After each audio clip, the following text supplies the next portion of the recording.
Many people think NSDR or yoga nidra are simply meditation with a body scan. That's not true.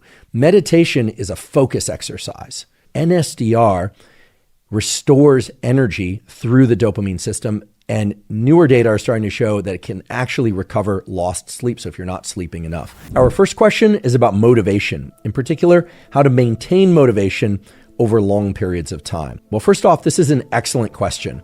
I say that because it's a question that I hear a lot, and I think that many people are interested in knowing how motivated they ought to feel.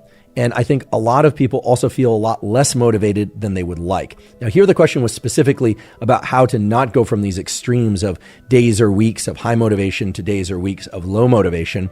But before we do that, we need to take a step back and acknowledge that just as with anxiety or happiness or sadness, we as human beings don't have an objective window into how other people experience motivation. In fact, most of the time, we don't even realize how we experience motivation. We just know whether or not we feel a high barrier or a low barrier to leaning into work and getting things done. For anything in our life, we can either be back on our heels, flat-footed, or forward center of mass. Back on our heels meaning really struggling, flat-footed meaning we're doing okay, or forward center of mass meaning that we feel as if we're really tackling things and that we are in control of our environment, or at least to some degree. In the meantime, I want to remind everybody what the basis of motivation is.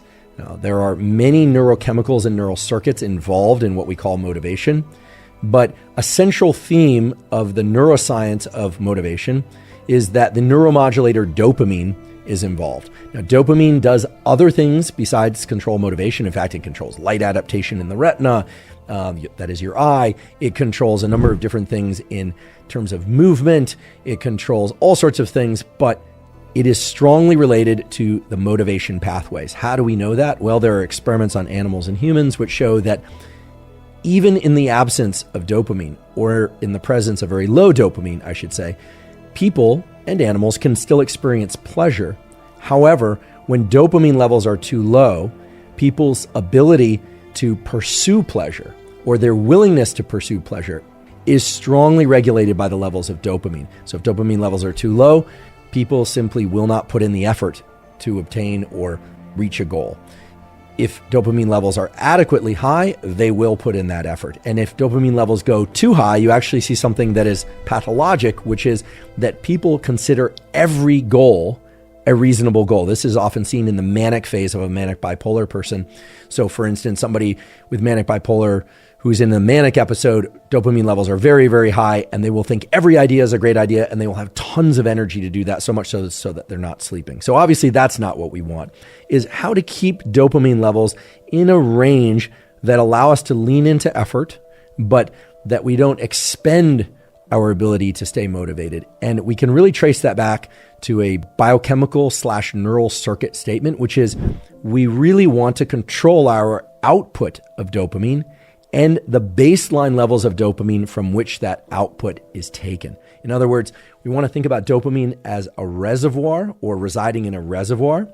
That reservoir can be depleted, so it's exhaustible, it's depletable, but it's renewable as well. And then there are really three ways that you can replenish that reservoir. And you want to maintain or replenish that reservoir if it's been depleted. How do you do that? Well, first of all, quality sleep. So when I say quality, I mean where you're getting enough slow wave sleep and rapid eye movement sleep. So for some people, 6 hours, for some people, 8 hours. Some people might even need a little bit more or a little bit less. When you replenish that reservoir of dopamine, so you cannot ignore sleep. I'll come back to this in a moment. The second science-supported tool that's really been shown to replenish dopamine, in particular dopamine within the pathways that regulate motivation, is a practice I've talked about before on the podcast called non-sleep deep rest, sometimes called yoga nidra, although yoga nidra is a little bit different. There are 2 studies out of Denmark that have explored yoga nidra in the context of dopamine. The first one simply involved having people do a yoga nidra practice. Again, this doesn't involve any movement, but it involves people, potentially you, doing anywhere from 30 to 60 minutes, although there are now data showing that as short as 10 minutes of a non-sleep deep rest, aka yoga nidra protocol, leads to really dramatic increases in striatal dopamine reserves. So it essentially is replenishing the dopamine reserve pool. This is why I'm such a fan of using NSDR, aka yoga nidra, at least once a day, and especially under times when you're engaging in a lot of high output. And when I say especially at times when you're engaging in a lot of high output, this is a mistake many people make. They push. They're in pursuit of a goal. Then they hit that point where they're exhausted. Then they start doing all the dopamine reserve pool replenishing tools, such as yoga nidra or NSDR. The real key is to always tap off that or refill that reservoir once a day before it's completely depleted.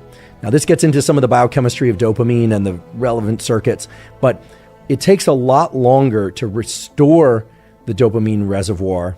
Think of it still as a wave pool, but that reservoir from a place of complete depletion than it does of partial depletion. So there's an asymmetry in the way this is done. So it's not as if, you drink a glass of water, you fill the glass of water at a certain rate and it fills up to a certain level and the rate is constant. Think about it as once the level of dopamine in your reserve is depleted past a certain point, it takes a lot more effort, much more sleep, much more NSDR, things of that sort to replenish that reservoir.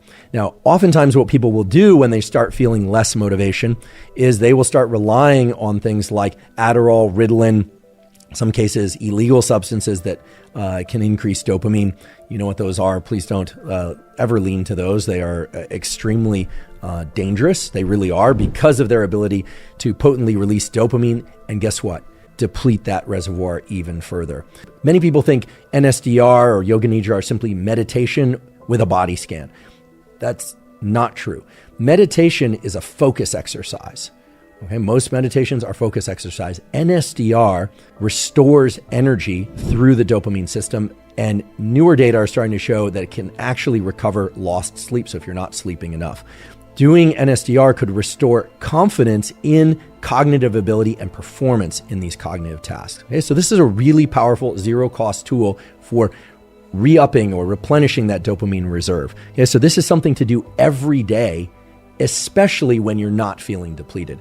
So the question again was about how to make sure that you don't go through these cycles of extreme motivation and then lesser motivation. Well, get your sleep right. I always say 80% or more of the nights of your life. Hopefully the nights that it's not good are for good reasons, that you're enjoying yourself, but hey, life happens. So, 100% of the time is just not reasonable to expect of yourself. Do NSDR once a day for either 10 minutes. If you have the time to do 20, 30 minutes or an hour, you will see even more positive effects. It has been shown in these research studies to replenish dopamine, levels of confidence, cognitive ability, etc., and sense of motivation. And I said there were 3 tools. And the third tool that really can allow you to keep the dopamine, aka motivation circuitry, tuned up properly is to really start paying attention to peaks in dopamine and be very careful about layering in too many things that can stimulate the dopamine system. Okay, so to be quite specific, what I'm recommending is get your sleep right, ideally every night of your life, but for as many nights of your life as possible. That's clearly replenishing dopamine and sense of motivation. Do all the things associated with that: morning sunlight, lack of artificial light at certain hours of the night, etc. All of that's in the toolkit for sleep and other episodes I mentioned before. Have a practice that is research supported to replenish dopamine and incorporate that practice any time of day. Again, NSDR can be done morning, afternoon, or evening, or middle of the night if you wake up and you need to get back to sleep. It can be very beneficial for that. But do it as a consistent practice so that dopamine reservoir remains tapped off. And as a third point, please be wary of, or at least aware of, these peaks in dopamine and the fact that layering in a lot of things that stimulate dopamine, while that can be wonderful for your wedding, a birth of a new child, going to a sports event with a bunch of friends, celebrating a big anniversary, yes, please do celebrate and enjoy the wonderful events of life. But please also understand and expect there will be a lull, a sort of postpartum low, maybe not full-blown depression, that follows that, unless you incorporate some tools and practices to replenish that dopamine. Okay, so rather than give you a specific schedule of, do 7 days of this and 4 days of this, what I encourage you to do is for at least 5 days a week, maybe give yourself some time off on the weekends, maybe not, but for at least 5 days a week, get into a consistent routine that is, I should say, neurobiologically consistent as well with how the dopamine, aka circuits that control motivation, work. And I assure you that you will find yourself in a more regular groove of focus and attention and alertness and motivation when you need to. And provided you're doing all the things I described, and hopefully paying attention to other things like nutrition and social connection too, of course, you'll find a much more even pattern of motivation over time.